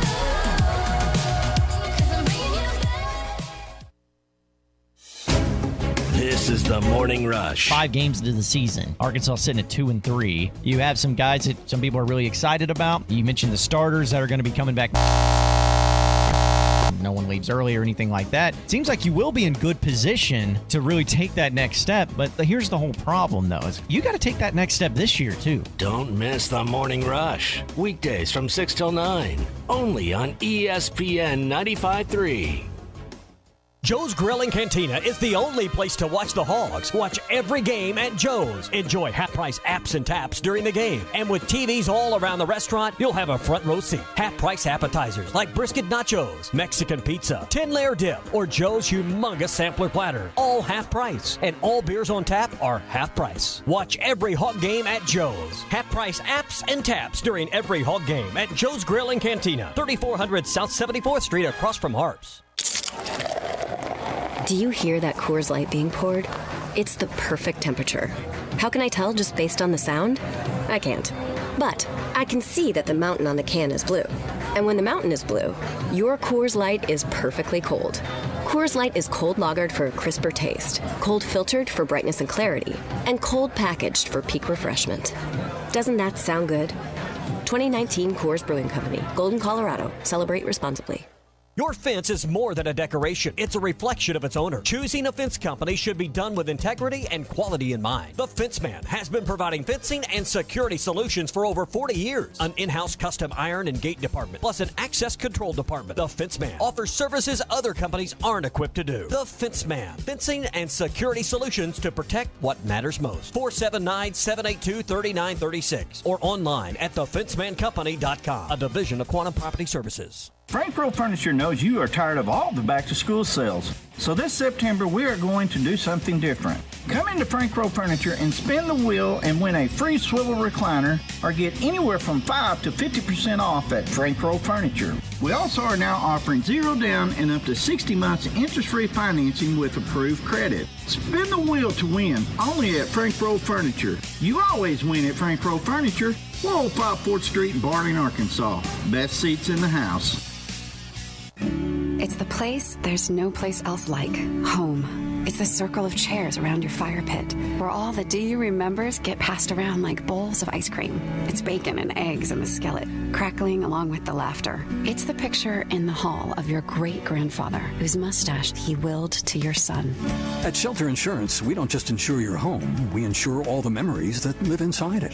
Find an agent near you at shelterinsurance.com. We're your shield. We're your shelter. Ask Marcia Cox in Fort Smith or Phil Hicks in Greenwood about Shelter's home insurance. At Chambers Bank, our Arkansas roots grow deep, and you can trust us as your partner for every banking need. From a simple checking account to your first home loan, whatever you need, big or small, we are here for you. With 18 convenient branches throughout the state and a full suite of online banking options, we will always be available when you need us. Family owned in Arkansas since 1930, Chambers is your full-service community bank. Bank with trust at Chambers Bank. Member FDIC, equal housing lender, NMLS 631520. The weather is hot and the deals are hotter at Hertz Car Sales. Hertz offers a wide selection of high-quality cars, SUVs, or trucks, and amazing customer service where you can buy direct and save on every car. With inventory arriving daily, why not make the short drive to 2810 Midland Boulevard or give them a call at 783-1722. You can also check them out on the web at buyfromhertz.com. Proud to serve Fort Smith and the River Valley. Stop by Hertz Car Sales today. You'll be glad you did. ESPN 95.3. Halftime is brought to you by Coors Light, made to chill.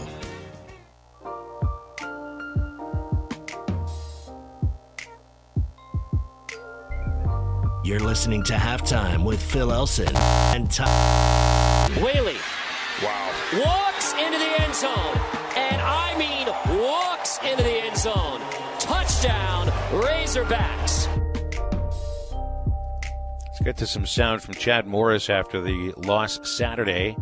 And, you know, kind of taking the tack of I think, our question earlier here. Is there such thing as a moral victory? do you look at Saturday's loss as a moral victory?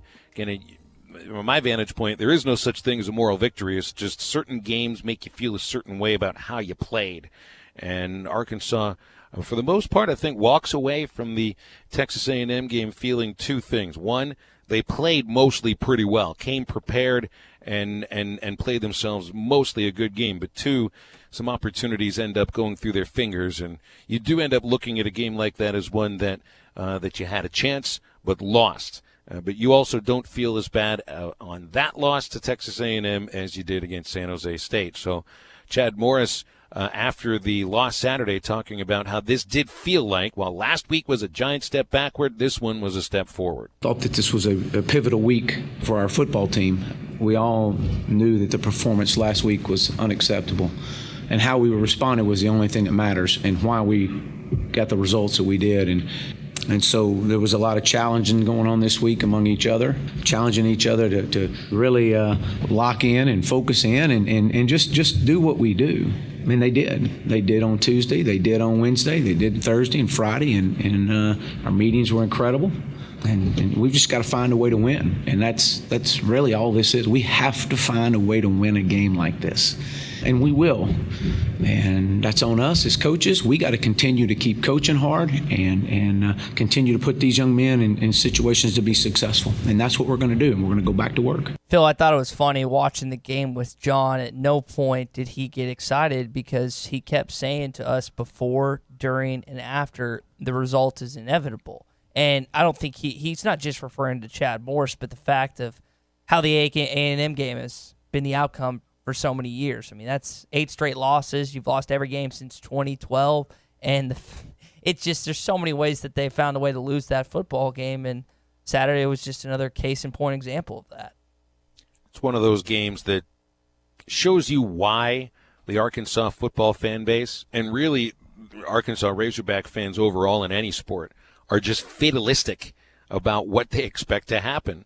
I see the same thing with Cubs fans. You know, even after the World Series victory, and of course now they're dealing without Joe Madden, who took them to that World Championship. It's just always expecting the sky to fall at some point, and then you're shown that the sky does fall, and you start to believe that it's going to fall every chance you get. Well, what do you do during a bye week now? Because now you get your week to rest, your week to heal, and then prepare for another team in Kentucky that is doing the exact thing. Chad Morris talking about what will happen during the bye week. I think it's been a long grind since the 1st of August.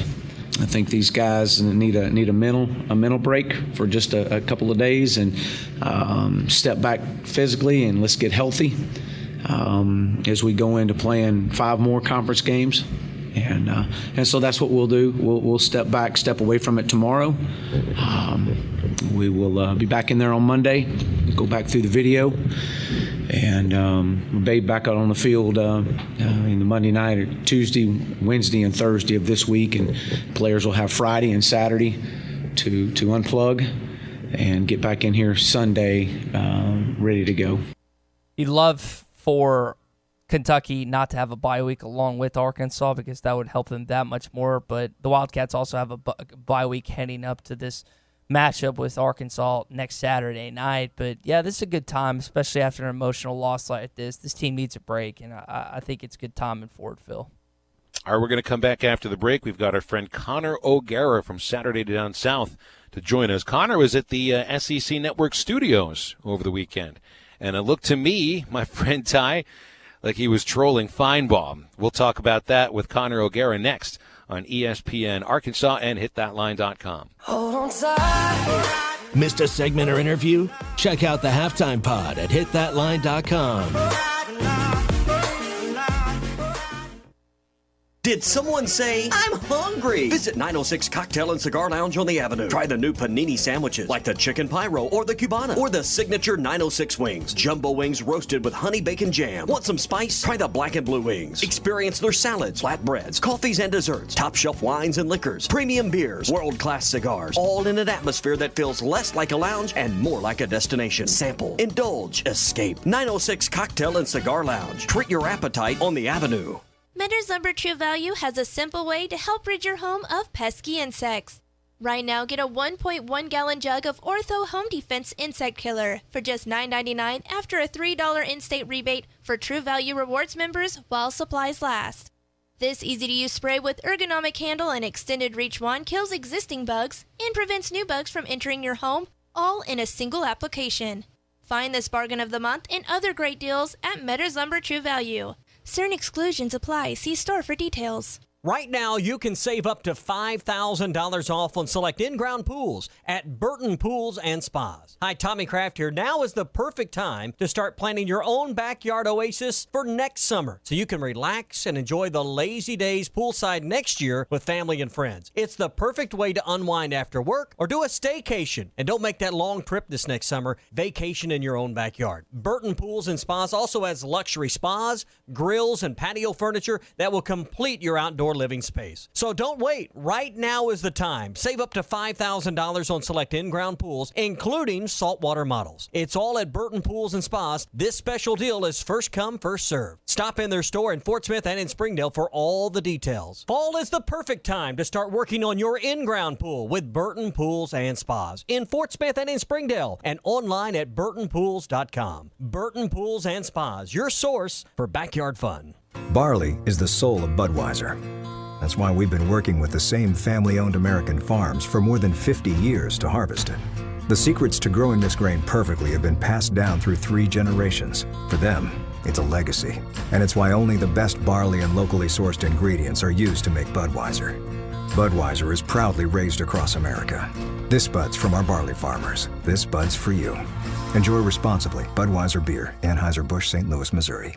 Sundays, Mondays, Thursdays, and Saturdays are all about football. And TGI Fridays in Fort Smith has all-day specials every game day. TGI Fridays has the game on and all your favorite beers, drinks, and appetizers, including $2 draft beers, $5 pitchers, and $3 specialty drinks. Plus delicious appetizers like loaded cheese fries, boneless wings, skillet queso, and lots more for only $5. Football, food, and fun all day long. If it's game day, it's TGI Fridays, I-540 and Rogers Avenue in Fort Smith. ESPN 95.3. Touchdown! Halftime is brought to you by Supercuts, who supports local teams. Supercuts. We're super into the movement. Yeah, they got it going on.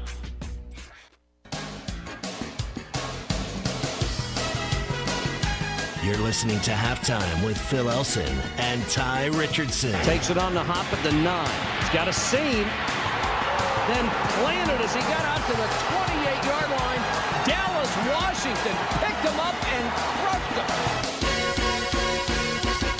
him. Our friend Connor O'Gara from Saturday Down South had himself a day on Saturday, and it really sounded like it would be any college football fan's dream to be in studio at the SEC Network to see what it's like where the sausage is made. So, Connor, what was it like to see the Saturday sausage made inside the SEC Network studios in Charlotte?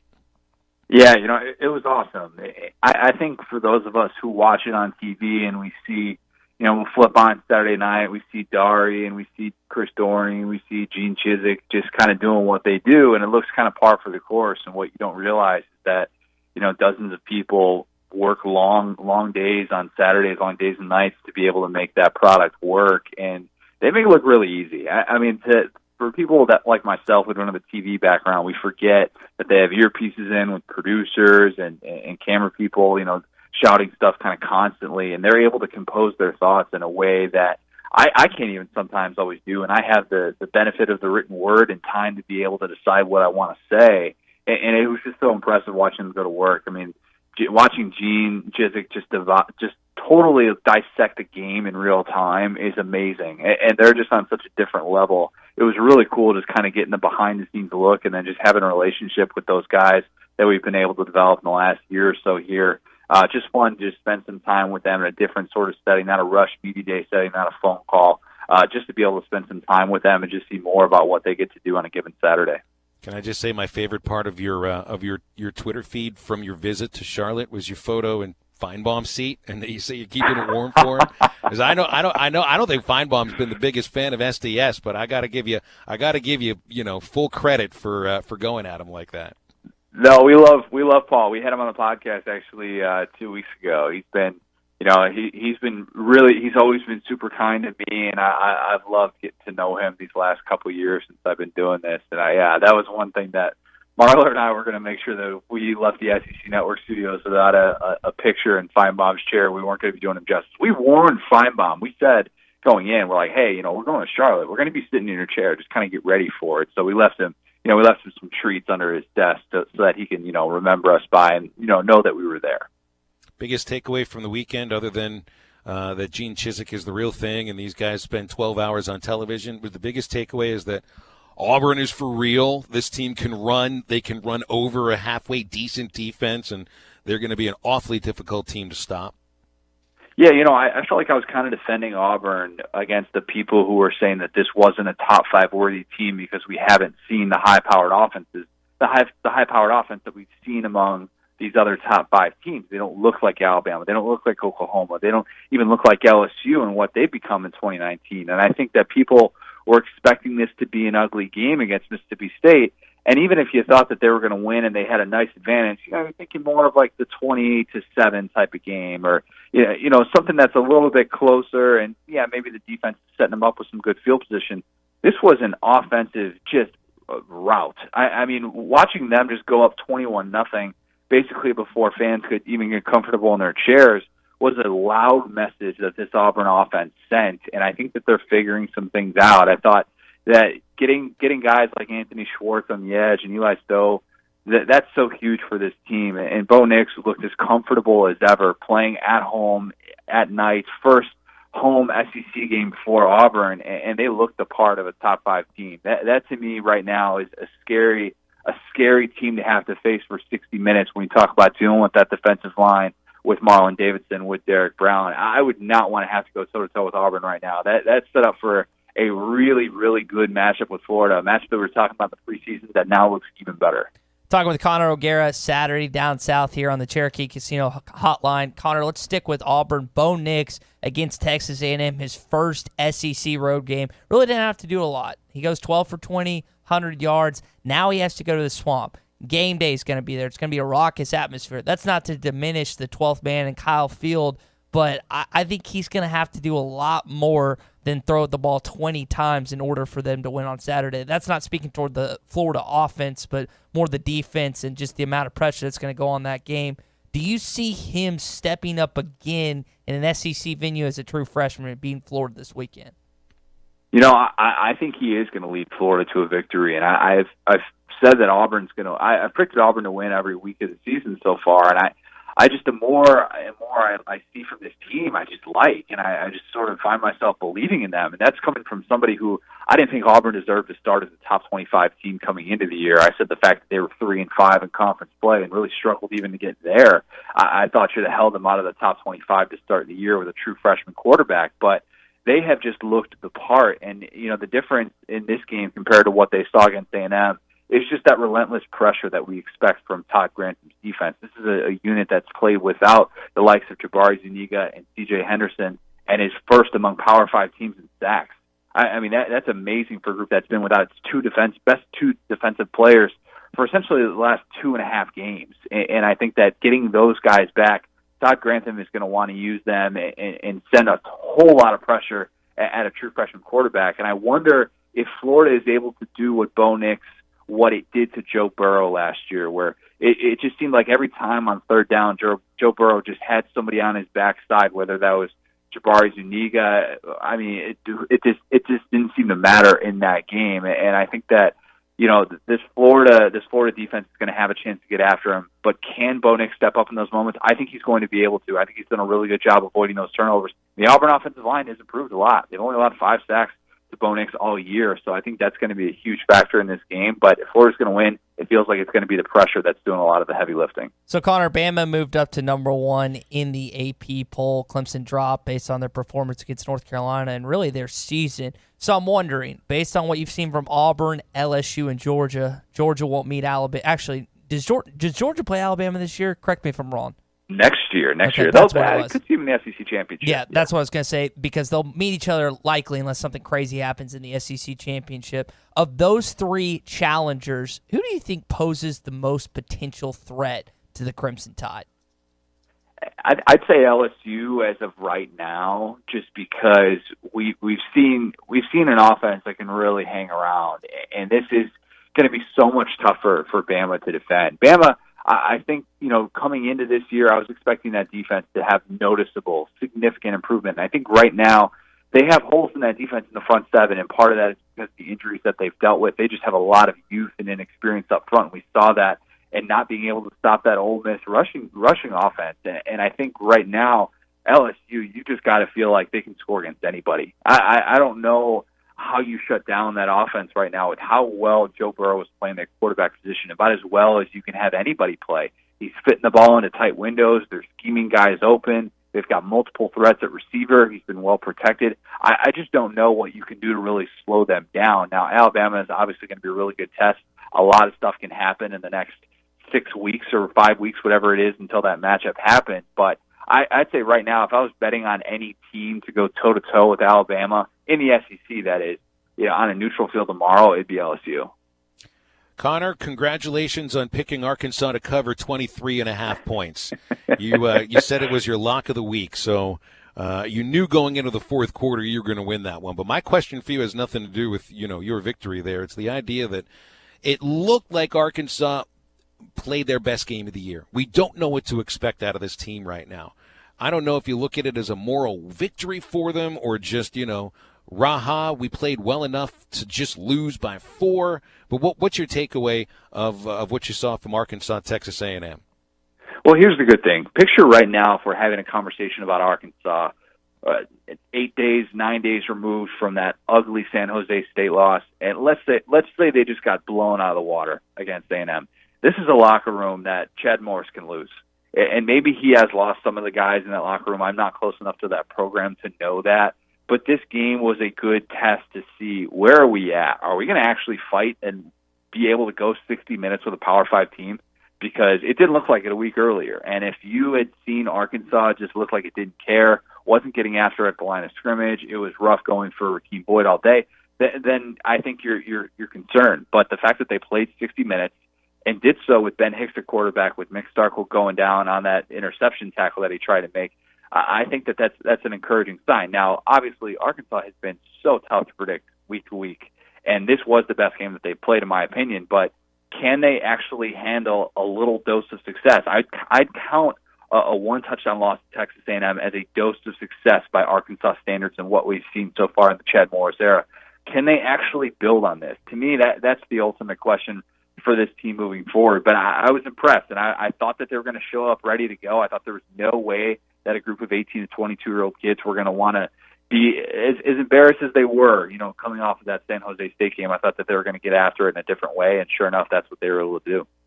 I know you pay attention to the Big Ten as well. You guys have a Saturday Tradition, a website that covers all the Big Ten teams right now. You got a couple of huge matchups this weekend. Iowa at Michigan. Michigan, whatever you do against Rutgers really shouldn't count very much, although they did fire Chris Ash after the loss. And Ohio State, Michigan State. And even though Michigan State's defense has shown up quite a bit this year, Ohio State's offense just looks like they are completely unstoppable. Ohio State right now is looking like what we thought Clemson was going to be this year. And that's a scary, scary thing for the rest of the Big Ten. Now, I think that the Big Ten has better teams at the top than the ACC, and I think that facing a potential Wisconsin matchup, which is coming up here, I think that that's going to be really difficult for them. But at the same time, my goodness, they're the most complete team in America right now. They are the most complete team, and I think that the biggest improvement has really been on the defensive side. Last year, this was a team that had major issues. Let Nebraska hang around with them at home in that game and have a chance to win that one late in the season. Late in the season, they just did not look good for the last month of the year. You could say, SEC bias or whatever, and people didn't want to see Ohio State in the playoffs, and it was all because of the Purdue game. They didn't look that good for the last month of the year. They have totally turned that around. They've had a different offensive staff in there. Greg Madison came over from Michigan. No more Greg Schiano there. No more Alex Grinch. And they just look so improved. And I think that Ohio State right now, man, that team is just loaded, looking like an absolute playoff team. And it's a lot of it is because of the defense and then Justin Fields. I mean, Justin Fields is going to have the Heisman narrative working in his favor. I thought what he did at Nebraska was so impressive.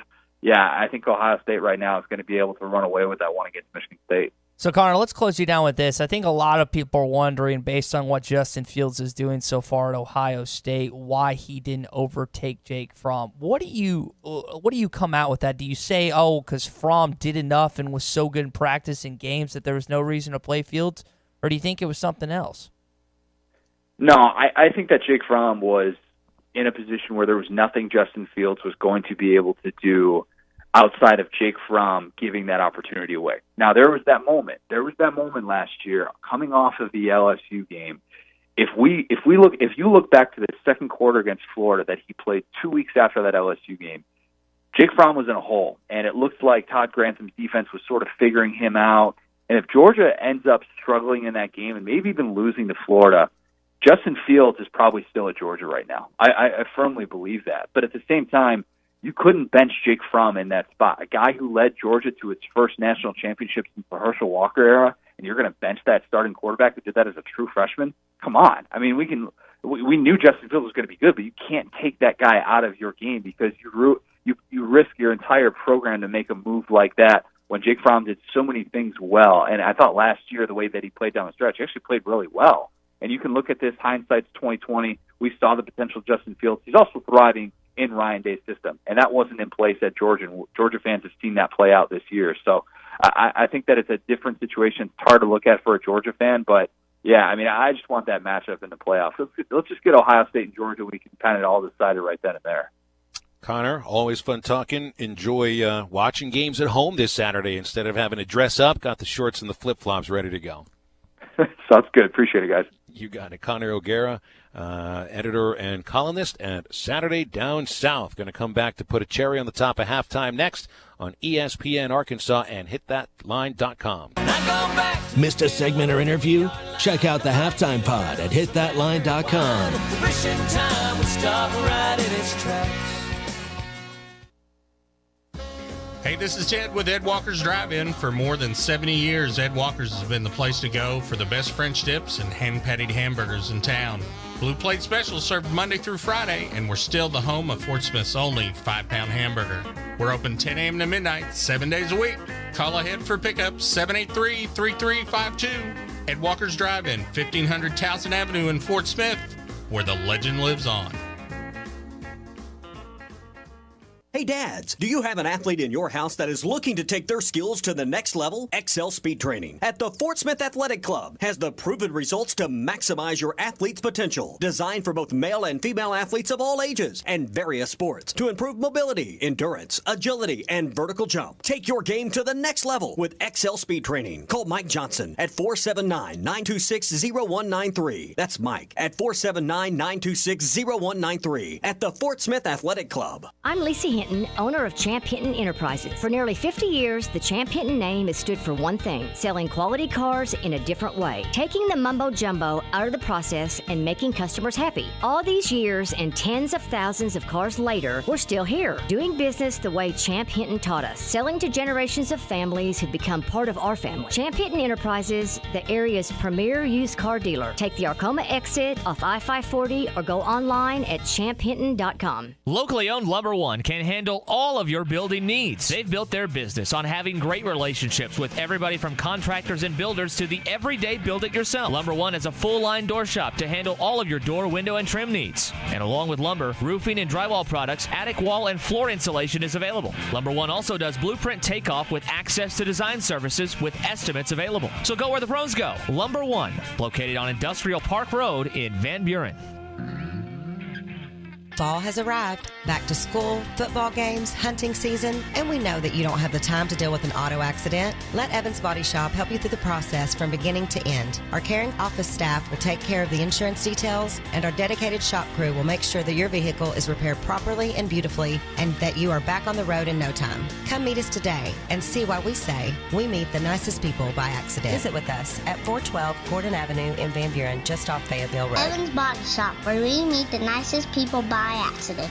Hi, I'm Kelly Smith, owner of Dixie Digital Imaging, the Xerox authorized agency and dealer in the River Valley. The 29 new models of Xerox business printers and copiers represent a quantum leap forward in office technology. They are designed for the way we work today, safely and securely. They're powered by Xerox Connect Key technology. They're innovative and affordable with both black and white and color devices available. For more information, give Dixie Digital a call at 783-6600 or visit us at dixiedigital.com. Dixie Digital Imaging, bringing Xerox document innovations to the River Valley.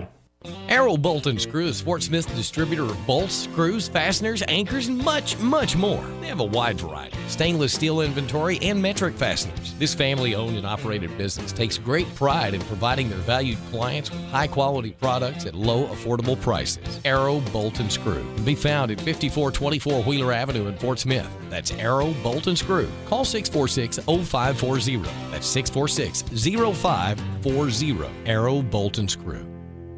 True Grit Running Company is where perseverance meets passion. Whether you're training for your next marathon or just comfortable shoes to keep up with your kids, we have the gear to help you reach your goals. With our slow motion gait analysis and our extensive product knowledge, we have the right pair of shoes for you. We also carry apparel, nutrition, hydration accessories, injury prevention gear, and recovery products. We offer classes, workshops, and group runs. Lace up, show up, and get your grit on. True Grit Running Company, 6808 Rogers Avenue, Suite B, behind Chick-fil-A.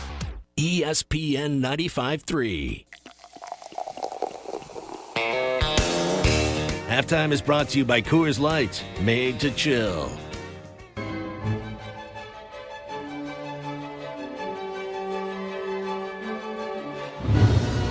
You're listening to Halftime with Phil Elson and Ty Richardson. And he's on in place of the injured Ryan Mallett, and he has been brilliant.